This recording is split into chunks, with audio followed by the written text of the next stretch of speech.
They came at dawn, 3 men in gray uniforms, 1 repossession order, and no explanation beyond what the paperwork required. Owen Callahan stood outside his own garage and watched someone else's padlock replace his. 22 years of work, 17 years of hard-earned reputation. 4 years of carefully building something no one could take, sealed in 12 minutes by a company he had trusted with a signature. But 3 weeks later, the $2 million armored truck belonging to that same company sat dead on a deserted highway, with $42 million locked inside. And the only name they called was Owen Callahan. What happens when the man whose life you destroyed turns out to be the only one who can save you? Owen Callahan was 33 years old, and he had never done anything halfway in his life.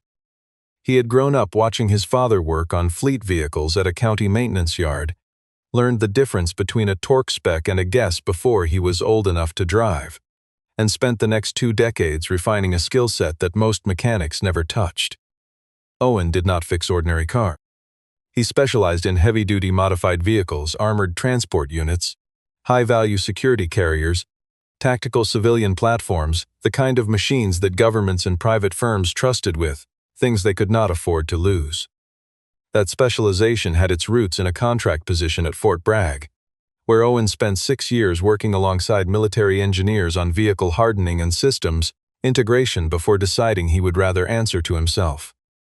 By the time he opened his shop on Meridian Street in Raleigh, North Carolina, he already had a waiting list, and the clients on it were not ordinary clients. The garage was not large by any commercial measure, 3 working bays, a parts storage room that Owen had organized with the same precision he applied to everything else, and a small front office with a desk, a filing cabinet, and a coffee machine that ran 12 hours a day. But what the building lacked in square footage it more than compensated for in reputation.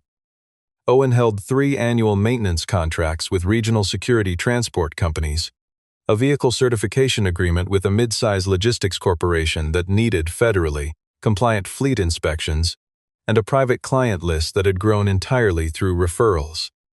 He had never placed an advertisement. He worked 6 days a week and still had more requests than he could schedule. The tools on his benches were worn not from neglect but from honest use, and the floor carried the kind of permanent oil stain that only comes from years of doing the same difficult thing in the same place without ever cutting corners. He had built a serious business and he knew it. Not because anyone had told him so, but because the work kept coming. The financing had seemed reasonable at the time. Owen had taken a secured equipment loan through Meridian Capital Holdings to purchase a hydraulic lift platform and a diagnostic system capable of interfacing with the proprietary firmware architectures used in armored vehicle electronics. The interest rate was not favorable, but the terms gave him room to manage cash flow, and the equipment had paid for itself within 18 months. What Owen had not fully anticipated was the way Meridian Capital conducted business when a borrower fell behind.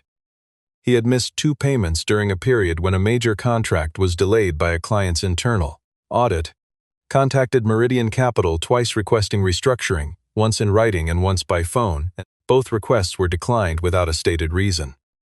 The 3rd notice arrived on a Tuesday morning and included a repossession timeline that gave him 11 days to resolve a balance of $97,000 or surrender the secured assets. Owen read the notice 3 times, set it on the corner of his desk, and went back to work on the hydraulic actuator he had been rebuilding. He was not a man who panicked easily. He had been in tighter positions in his life, situations where failure carried consequences, measured in something other than money, and he had learned that the most useful response to a crisis was to continue doing what he knew how to do. He called a small business attorney that afternoon and left a message, then pulled out the original loan documents and spent 2 hours reading every clause, including the ones he had skim-read during signing, marking anything that seemed worth noting with a pencil. He found one passage in particular, Clause 14, titled Priority Maintenance Right, that he had insisted be included during the original negotiation. At the time it had seemed like standard protection. He read it twice, set it aside, and did not think about it again for 3 weeks. Sebastian Drake was 41 years old, and the most dangerous thing about him was that he never seemed dangerous at all. He operated as Meridian Capital's Director of Operations with the affect of someone running through a routine checklist, calm, methodical, completely absent of anything that might be described as personal feeling. He did not raise his voice, did not make threats, and processed financial instruments and asset positions the way an accountant processes a quarterly report, and if the processing occasionally resulted in someone losing the thing they had built with their hands over many years, that was simply what the numbers required. He understood from long experience that the most effective way to conduct business of the kind he conducted was to ensure that every action was procedurally correct and that no individual step looked like anything other than standard practice. Taken together, the steps formed a pattern that was quite different from standard practice, but by then it was usually too late for anyone to trace it cleanly. What no one outside a narrow circle of Meridian Capital's internal structure knew was that Sebastian Drake also held an undisclosed advisory position with a competing logistics security firm, actively looking to expand its maintenance infrastructure in the Raleigh market. The garage on Meridian Street, with its existing client contracts and specialized equipment, was exactly what that firm needed. It was faster and cheaper to absorb a repossessed asset than to build one from scratch, and the repossession timeline was already running. Adrian Voss arrived at Owen's garage at 7:14 in the morning on a Thursday, accompanied by 2 property agents and a complete set of repossession documentation. Adrian was 35, Meridian Capital's legal representative for asset recovery, and he had done this enough times to have developed a kind of practiced neutrality about it. He read each item from the inventory list as it was sealed, gave Owen the legally required time to review each form before signing, and did not make the mistake of offering sympathy or explanation because he had learned that both only made the process harder. Owen signed each form without argument because there was no legal ground to stand on, and he understood that clearly. He stood in the doorway of the front office and watched the first bay get sealed, then the second, then the third, then the parts room. Each padlock going on was a different sound from the ones before it, and Owen registered all of them. The process took 12 minutes. When it was finished, Adrian Voss handed Owen a copy of the final inventory summary, told him the contact number for appeals, and walked back to the vehicle at the curb without looking back. Owen stood in the empty doorway for a moment before he walked to his truck. He had already moved his personal hand tools to the bed the night before. Under the law, personal hand tools were not classified as secured assets and could not be repossessed. He had the tools he could carry, his phone, and the marked-up copy of the loan agreement still folded in his jacket pocket. What he also had, though he had not fully registered it yet, was a memory. Just before the last bay was sealed, he had noticed a truck parked at the curb 2 houses down from his garage. It was a late-model armored carrier, midnight blue, with a logo on the side panel he did not recognize at the time but would look up that evening. Vanguard Secure Transport. He filed it without knowing why. The same way a man who has spent years diagnosing mechanical failures files the sound of something he has not yet identified, without urgency, because experience has taught him that detail tends to matter eventually. 3 weeks passed the way difficult weeks always do, not fast, not clean, and not without cost. Owen set up a temporary work area in the parking lot of a shuttered grocery store on the east side of Raleigh, where the property owner had agreed to let him use the space in exchange for a flat monthly rate that was low enough to be manageable. He laid down tarps, assembled his folding tool racks, and accepted the jobs he could do without a lift or electronic diagnostic support, brake work, fluid systems, basic drivetrain repairs for clients who knew him well enough to follow him to an asphalt parking lot with no roof over it. The work that had defined his business, the deep systems work, the armored vehicle maintenance, the firmware-level diagnostics, was completely out of reach in those conditions. He worked anyway because stopping was not a real option and he did not treat it as one. He was not a man who narrated his suffering to anyone who would listen. His situation was what it was, and the only path through it was to keep working and to keep thinking. He placed calls to 2 equipment leasing companies about long-term rental agreements for a hydraulic platform. He followed up with the attorney, who confirmed that the restructuring refusal had been procedurally irregular but that proving damages would take time and documentation. Owen gathered the documentation with the same systematic care he brought to everything else, organizing the files in a plastic folder he kept in his truck's glove compartment so that nothing would get lost or damaged in the parking lot conditions he was working under. He reread the loan agreement again on the fourth night, sitting on a folding chair with a flashlight because the parking lot lights went out at midnight, and this time when he reached Clause 14 he held the page under the beam for a long time. The clause stated that within 90 days of asset repossession, in cases where the lender utilized the repossessed assets for commercial purposes, the original borrower retained a priority right to be offered maintenance and service contracts related to those assets. Owen had included it because he had once seen a competitor lose equipment to a bank and then watch the bank's affiliated company earn revenue from what had been seized. He had wanted protection, he had gotten it in writing, and then, until that night in the parking lot with a flashlight, he had nearly forgotten it existed. He did not know yet what he would do with it.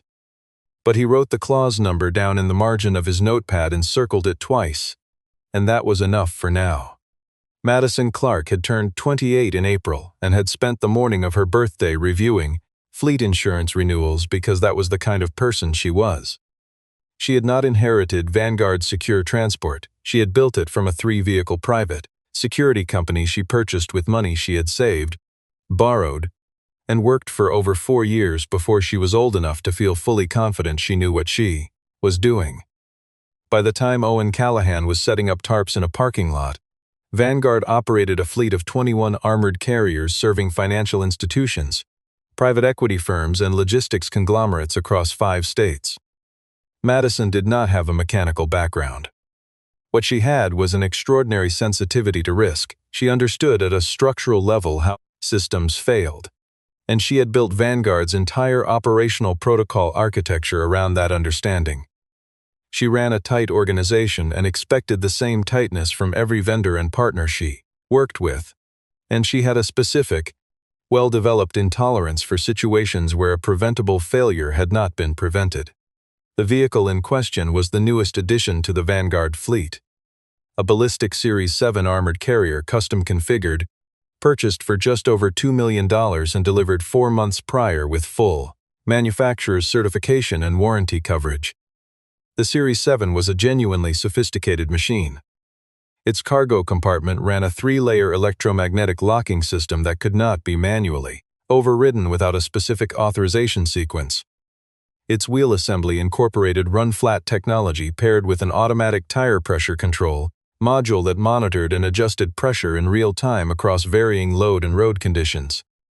The onboard diagnostic architecture was proprietary, designed to communicate only with certified manufacturer hardware, and included a firmware management layer that controlled how the vehicle's electronic systems communicated with one another. It was, in short, a machine that trusted very few people and was not apologetic about it.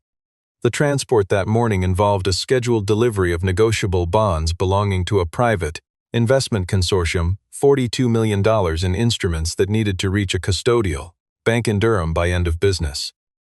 The run was standard, the route was established, and the crew was experienced. 80 kilometers into the journey, on a quiet stretch of interstate between Raleigh and Durham, the vehicle simply stopped.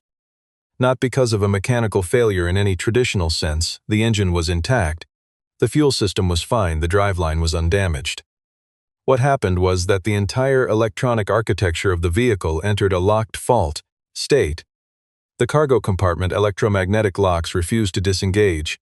The tire pressure control module began broadcasting a critical system error that the onboard display could not resolve, and the diagnostic screen cycled through a cascade of error codes that none of the crew or the 2 technicians dispatched from Vanguard's operations center had ever encountered in any configuration. The vehicle was operational in the sense that it could not be destroyed. It simply could not be used. Madison took the call in her office at 11:47 in the morning. She asked 3 questions in sequence: whether the cargo was secure, whether the crew was safe, and who was currently en route to address the fault. The answer to the 3rd question was that the Vanguard field technicians were already on site and that the manufacturer had been contacted. Madison set the phone on her desk and looked at the wall for approximately 4 seconds before picking it back up. She knew what the manufacturer's field response time was. She had read the warranty documentation herself. 72 hours minimum for a critical systems fault with active cargo involvement. The transport contract required delivery within 14 hours of departure. 3 hours and 11 minutes had already passed, and not one of those minutes was coming back.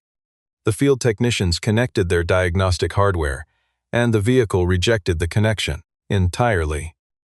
The Ballistic Series 7 security firmware included an external interference protocol designed to prevent unauthorized access to the vehicle's electronic systems during transport. Any diagnostic device that was not manufacturer certified triggered an automatic deep lockdown at firmware level, which meant the vehicle would not communicate with anything not specifically whitelisted in its system registry.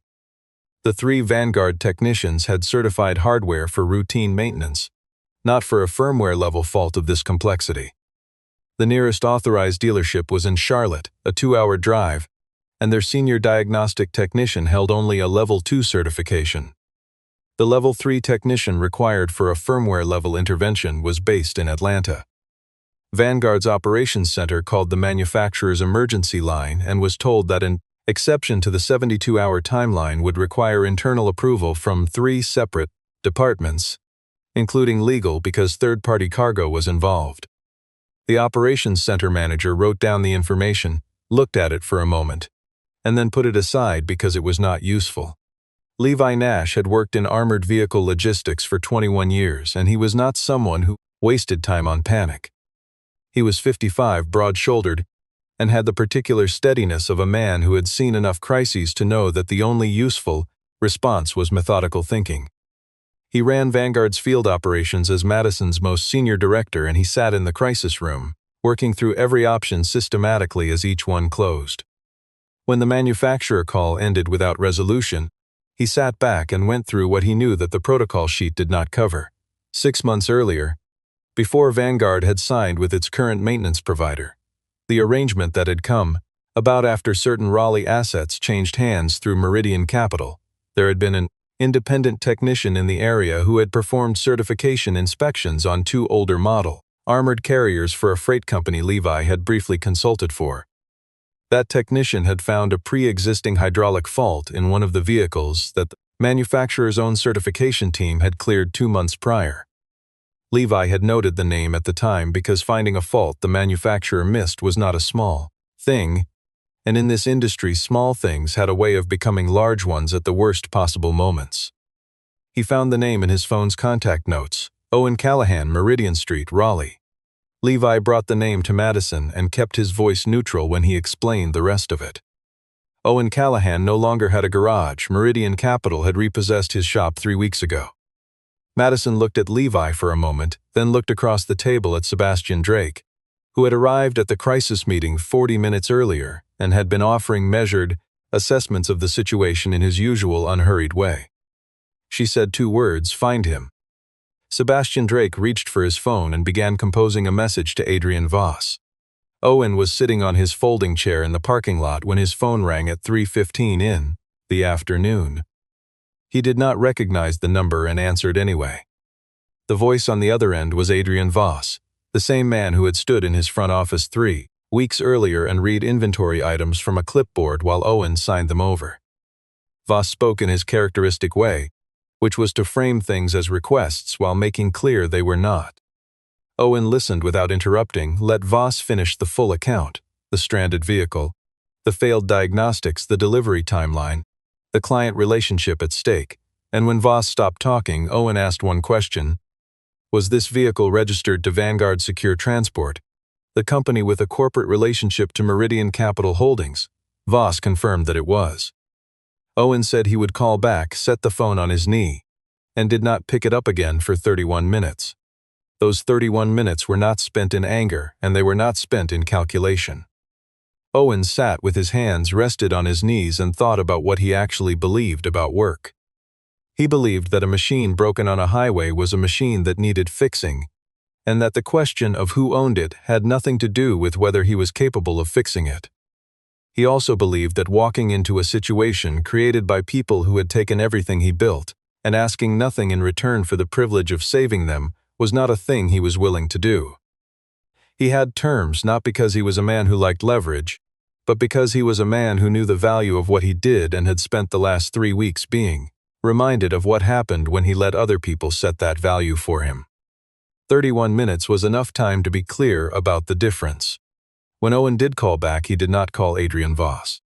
He pulled up the Vanguard Secure Transport website, found the executive contact section, and dialed the number listed for the chief executive's office. Madison Clark answered on the second ring, which surprised him slightly. He introduced himself, confirmed that he had spoken with Adrian Voss, and stated that he was willing to drive to the vehicle and assess the situation. Then he laid out his terms without preamble. The first condition was that 30% of his diagnostic service fee would be transferred before he arrived at the site, regardless of whether he was able to fix the problem. The second condition was that no Vanguard technicians and no Meridian Capital representatives would be present in his immediate working area for the duration of his assessment. He would work alone, and that arrangement was not open to modification. Madison agreed to the first condition without hesitation. She was quiet for 5 seconds after the second, then said she understood and would arrange it.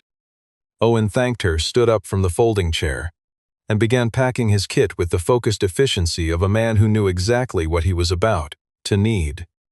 He drove to the site in his truck, which was 12 years old and needed a wheel bearing but was otherwise reliable.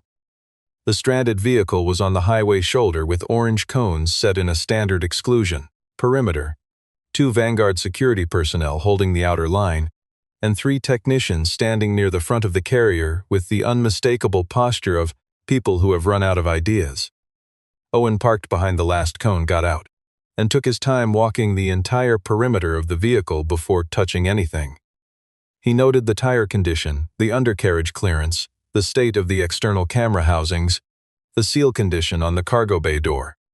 He crouched at the front left wheel and examined the sensor housing for the tire pressure module.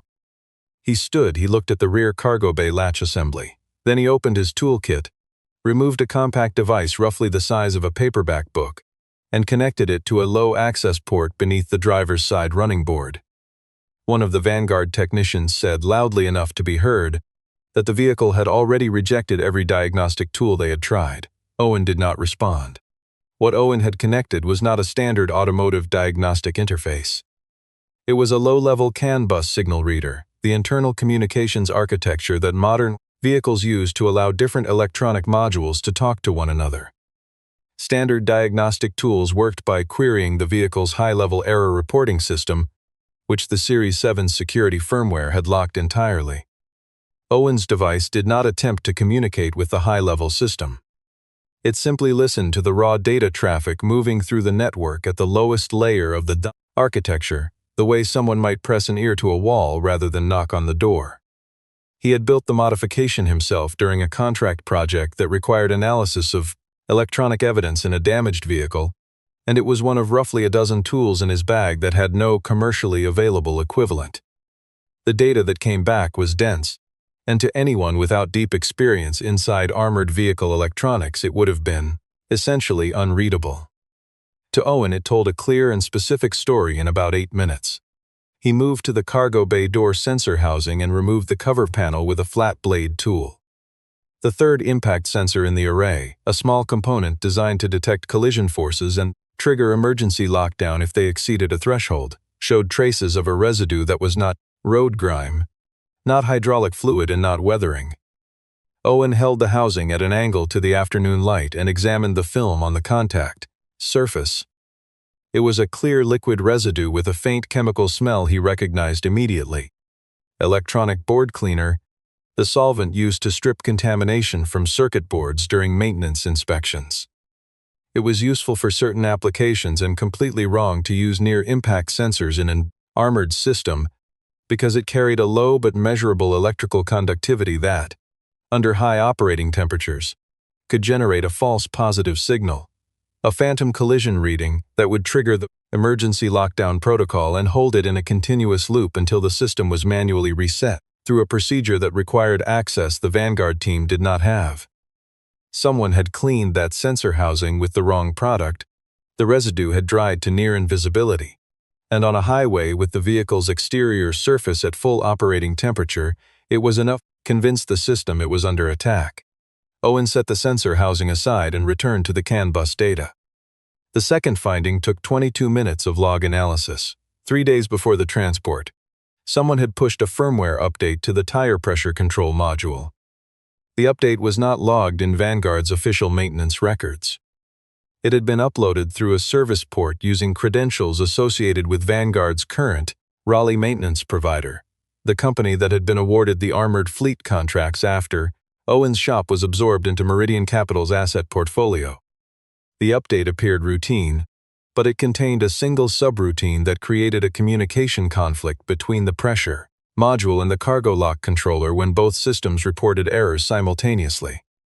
It was the kind of conflict that would never surface in normal operating conditions. It required two things to go wrong at the same time. Someone had made sure two things would go wrong at the same time. Owen worked through the repair methodically, without rushing and without announcing what he was doing to anyone standing nearby. He isolated the faulty impact sensor from the circuit, dried the contact points with a lint-free wipe and the correct grade solvent from a sealed container in his kit, and performed a manual reset of the emergency lockdown protocol through a bootstrap sequence, documented in the Series 7's technical reference materials not distributed through standard dealer channels but that Owen had received during a collaborative engineering consultation with one of the vehicle's original design team members the prior year. The firmware conflict was a more complex problem. Owen did not attempt to reverse the unauthorized update directly, because doing so without manufacturer-authorized tools carried a risk of corrupting the firmware layer entirely. Instead, he wrote a short override patch for the conflict subroutine and loaded it through the vehicle's debug port, which bypassed the security authentication requirement and allowed him to address the specific conflict without touching the rest of the firmware architecture. The patch was 41 lines. It took him 16 minutes to write and 4 minutes to load and verify. 1 hour and 42 minutes after Owen connected his first device, the cargo compartment lock system cycled through its release sequence with a sound like a low, hydraulic exhale, and the diagnostic display moved from a red fault cascade to a steady green operational status. None of the 3 Vanguard technicians said anything. Owen disconnected his equipment, cleaned the sensor housing carefully, and replaced the cover panel. Then he picked up his toolkit, and looked directly at the mounted camera on the vehicle's rear housing, the unit that transmitted a live feed to Vanguard's operations center. He held the look for 3 seconds. He was not performing anything, he was making a decision. He reached into his jacket pocket, took out a pocket drive, connected it to the same low access port he had used at the start, pulled a complete copy of the CAN bus session log, and walked back to his truck without saying anything to anyone on the shoulder of the highway. That evening, Owen sent Madison Clark a single email attachment, the full annotated CAN bus log, from the session, with 3 lines of technical notes identifying the sensor contamination source and the unauthorized firmware entry point. No requests, no additional commentary. He sent it at 9:47 and went to sleep in the back seat of his truck because his temporary rental arrangement did not include overnight accommodation. Madison read the file at 11 that evening. She read it twice, then called Levi Nash. By midnight, they had traced the firmware upload back to its origin, a service account belonging to Vanguard's current Raleigh maintenance provider, the company that had taken on the armored fleet contracts after Owen's shop was absorbed into Meridian Capital's holdings.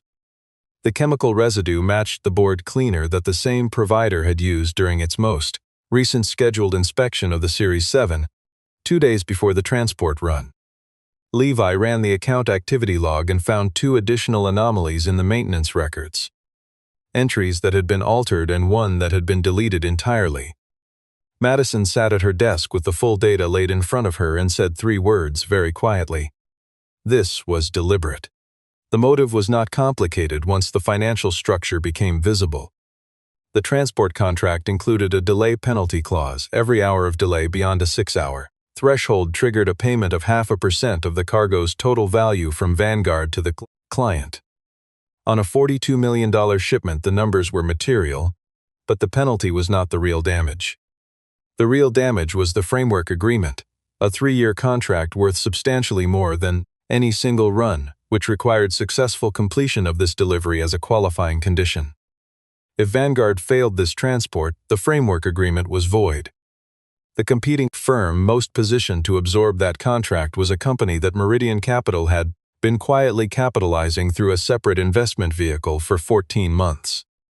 Sebastian Drake appeared as an advisor to that vehicle's holding company in a corporate filing that the Vanguard legal team located in approximately 40 minutes once they knew where to look. Madison called Sebastian Drake at 7:15 the following morning and told him she needed him in the conference room at 9. She did not tell him why. When he arrived, she placed the full documentation on the table, the firmware log, the maintenance records, the financial structure connecting Meridian to the competing firm, and asked him to explain it. Sebastian Drake's explanation was the kind that was technically complete and structurally evasive. The maintenance provider was being investigated internally. He had no direct involvement in their technical operations. The firmware upload was under review. He spoke with the same measured evenness that had characterized every conversation he had. Madison listened without expression, then told him that the documentation had been forwarded to the state's Financial Oversight Commission and that a formal complaint had been filed. Sebastian Drake left the conference room without any agreement having been reached, and in the hallway he checked his phone and found a notification from Meridian Capital's legal department. An injunction request against the original asset seizure had been filed that morning, citing Clause 14 of the loan agreement. It had not been filed by Vanguard. It was filed by Owen Callahan. The legal argument was straightforward. Owen's attorney submitted that Meridian Capital had violated its own contract terms by transferring the repossessed garage assets directly to a related commercial entity rather than offering them through a public auction process as required under secured lending regulations. The transfer had occurred within 11 days of seizure, meaning Owen had never had a genuine opportunity to redeem the asset. Clause 14's priority maintenance right had been deliberately circumvented by a party that stood to benefit commercially from its circumvention. The filing also referenced the firmware event and the maintenance provider's documented role in it, which elevated the matter from a contract dispute to something the State Financial Oversight Commission chose to examine on its own initiative. The Commission opened a preliminary review of Meridian Capital's repossession portfolio, not just Owen's case but a broader audit of the firm's asset seizure and transfer practices over 26 months. Madison Clark signed the 3-year framework agreement with the bond consortium 10 days later. The delivery had arrived 90 minutes late, within a force majeure window that Levi Nash had invoked using a provision in the contract covering mechanical failure events outside the carrier's reasonable control. The provision required documentation. Owen's annotated log was part of that documentation, submitted as supporting evidence for the force majeure claim, and the client accepted it without dispute.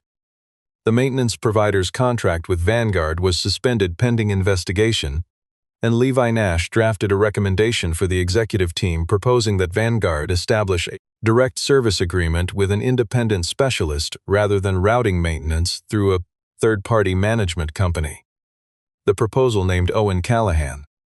It included a provision for advance capital support to cover the cost of establishing a new workshop facility, structured as a recoverable advance against the contract value.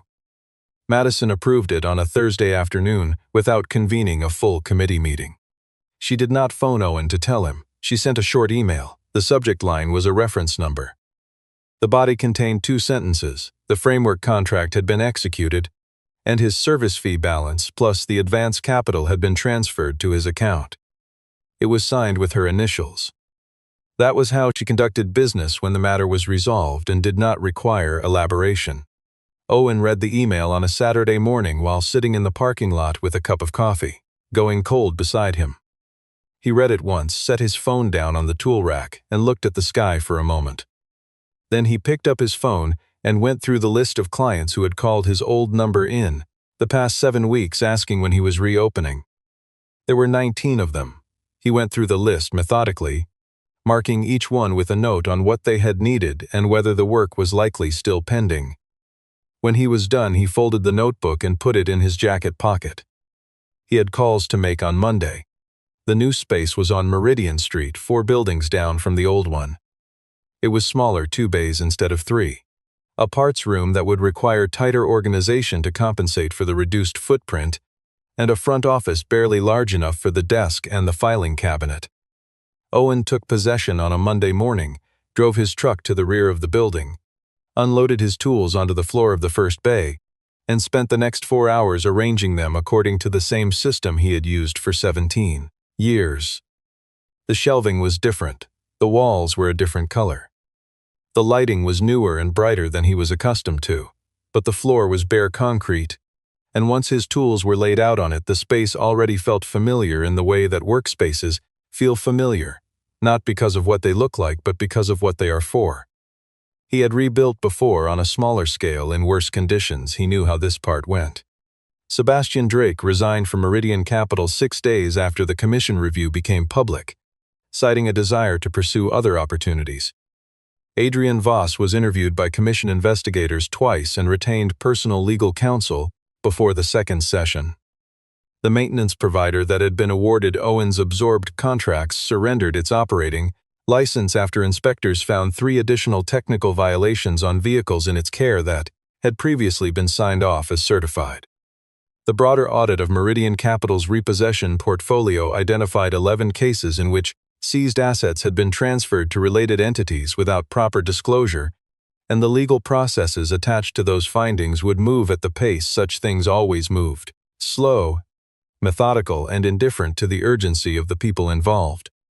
Owen was not involved in any of it. His attorney handled the filings. Owen worked.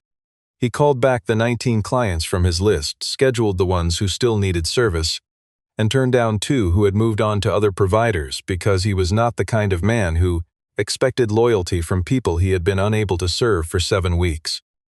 The first Vanguard vehicle came in on a Friday for routine inspection, one of the older series. 5 carriers that Levi Nash had kept in service past its scheduled replacement date because the budget allocation had shifted. Owen went over it with the same thoroughness he applied to every vehicle regardless of age or condition, found a secondary hydraulic seal beginning to show fatigue stress that no one else had flagged, documented it properly, and submitted the report with a replacement recommendation and a cost estimate that was fair and accurate and required no further explanation. On a Tuesday evening in late fall, he sat in the front office after the bay lights had gone down, reading through the next week's scheduling. The coffee machine on the desk was the same one from the old office. He had retrieved it from the repossession inventory list as a personal item during the appeals process, and the reviewer had let it through without argument. The desk had come from a second-hand supplier and had a small dent in the left front corner that was not worth fixing. The filing cabinet was new and did not yet have the particular resistance of a drawer that has been opened 1,000 times.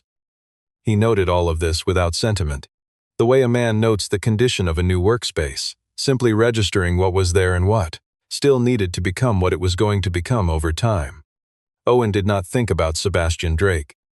He did not think about the garage 3 blocks up the road with someone else's padlock on it. He thought about the Series 7 scheduled for its quarterly review in 8 days, and whether the firmware issue had been fully resolved by the manufacturer's official patch or whether there was residual risk in the conflict subroutine he had temporarily bridged. He made a note to request the full firmware changelog from the manufacturer before the vehicle arrived. The office light was still on at 9 in the evening. The street outside was quiet. Owen finished his notes, capped his pen, and turned off the light on his way out. He had work in the morning, and he did not believe in keeping himself awake longer than the day required. The door locked behind him with a clean, solid click, a sound that belonged to him.